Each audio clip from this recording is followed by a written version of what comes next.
of all of the different shrubs that we sell, this one sells more than any other.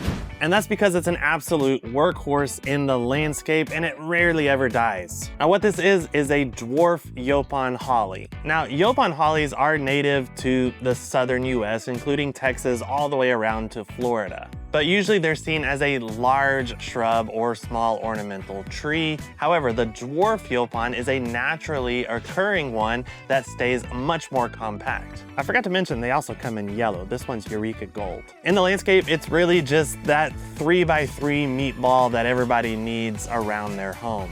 They can be grown as individual shrubs. You can put them together and grow them in mass, or you can put them in a row and allow them to grow together as a hedge that you maintain.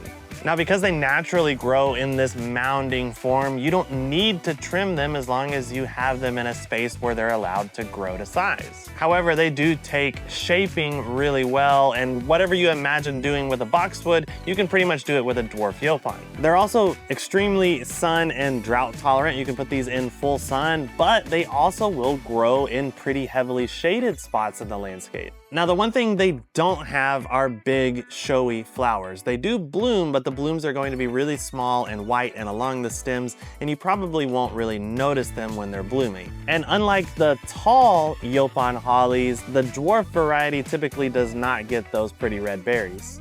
But if you just need something green that's gonna look nice year-round in the landscape and you happen to live in zones 7 through 10, then the dwarf yaupon is going to be an excellent choice for you.